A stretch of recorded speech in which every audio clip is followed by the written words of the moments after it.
Hello, Sustainability Tribe. How are you doing? I hope you're all doing well. I hope you have given yourself time to celebrate the great festivities over Christmas. And I also hope you've given yourselves time to also think about and reflect on the year gone and to sort of come up with your New Year's resolutions. I've been certainly thinking about it. It's certainly a great time to think about it and to reach out to people that you need to, make amends if you need to. Try your best because we're all people at the end of the day, and we can benefit a lot from helping each other out. So having said that, I just wanted to talk to you a little bit about, as businesses, how you can move your business forward in the sense of, given the COP26 that took place in Glasgow a few weeks ago, what does that mean for you? How can you become a net zero company? How can you educate yourselves? How can you educate your teams and on how they can become more net zero, at least become more aware and start to take action? You need to support your governments because the vast majority of the governments around the world have now committed to becoming net zero by, give or take, 2050. Obviously the private sector has a big part to play in that. So with that in mind, I wanted to just chat a little bit about that with you. I have some notes that I've taken, and I've got some interesting websites that you can go to, which I'm going to put below in the description. Please do visit those websites and make use of those tools. They're all available online, free of charge. All you need to do is just spend a bit of time becoming familiar and learning how to apply it for your own organization. Obviously, everybody's a bit different. Okay, so following the Glasgow COP26 summit, 200 countries were invited to say how they were going to implement action plans around becoming net zero. And that's with the name of trying to keep climate change at bay and the risks that it poses to business, to government, to communities.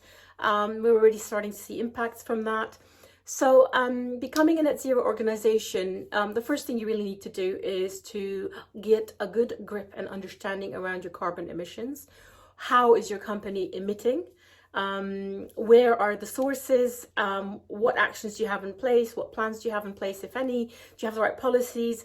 So it's almost like doing a little bit of an audit. You really need to look at the 3 scopes of emissions. Scope 1, which is the one that has the direct emissions that are related to your business that you have immediate influence over. How are you dealing with that? Scope 2, which is from the energy that you buy and consume. And scope 3, which is the goods and services that you buy, your supply chain and so on. How are you working with that as well? So, you can look at all of those things that you have in place. COVID has given us all a lot of opportunity to reflect on how we can work remotely, how we can work without the commute, without the air travel. Sorry, aviation, I know that you're suffering, and air travel is so important for humanity, and this is really the reason why we need to work smarter so that we can try to protect it and make sure that aviation is there for future generations to come. It is an important part of our civilization. We wouldn't be who we are and where we are today without it. Anyway, enough on aviation. How can we all collectively and individually work on reducing our different scopes of emissions? And then how do you, once you've identified the different sources, what sort of policies do you need to have in place? The most important thing from all of this is that you communicate. You need to tell your suppliers, you need to tell your customers, you need to tell your people, most of all, about what sort of things that you are trying to do, because they'll help you. People, when they understand, they feel part of a bigger thing, they want to contribute and make it a success, because various surveys around the world time and time again have proven that people want to work for a company that has a very good intention towards its community, that has a conscience, that has a purpose, that goes beyond just profit making. So there's a lot of really good reasons why you would want to do that, assuming you want to retain good talent. But having said that, you need to sort of think as well. I know people always raise the issue around, well, it's really expensive and, becoming sustainable is going to cost me money. But actually, why don't you just look at your different emissions, your different issues around sustainability? Because if you've not done this, or if you're new, you're going to find so many quick wins, especially if you engage the people that work with you, because they're going to say to you, well, if you do this here, or if you do that there, you'll reduce this, or you'll cut this out. The processes are not the most efficient as they stand today. Anyway, what I'm saying is engage your people, because once people understand, they'll help you to achieve your targets, and they'll help the company to become more efficient, because they'll be proud to work for a company that is a sustainable company and that has a really good reputation. I think that's a no-brainer.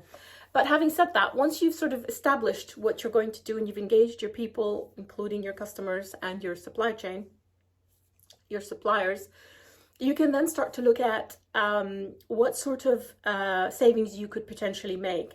Now, at this point, it would be amiss of me not to say the key and important role that finance plays in this process.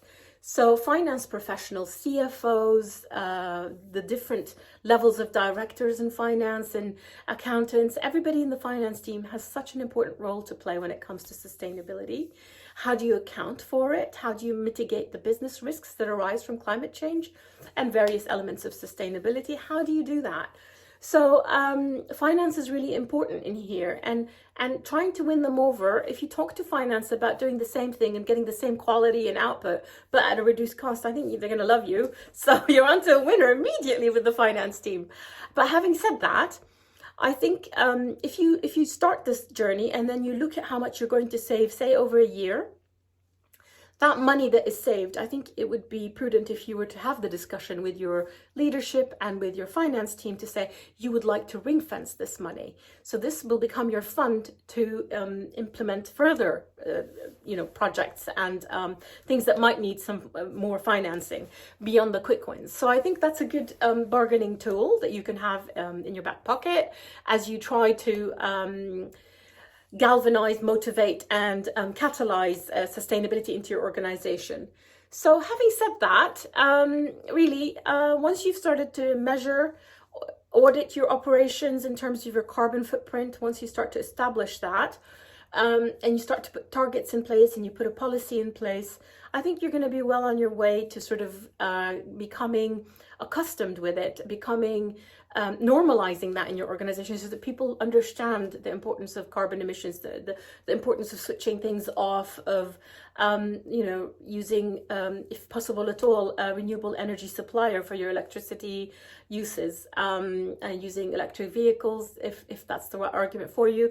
I mean, it doesn't have to be solar power. It can be hydrogen. It can be lots of renewable energy sources are all over the place. Innovation is the name of the game.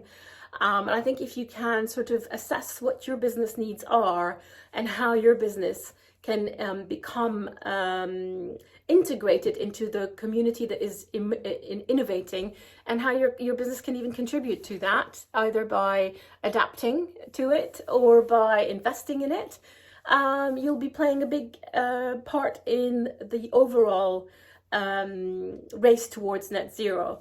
I'm going to link below as well in the description the Prince of Wales's Accounting for Sustainability project, A4S, because A4S have been for many years working with the finance and accounting community to talk about the very real business risks associated with sustainability and climate change.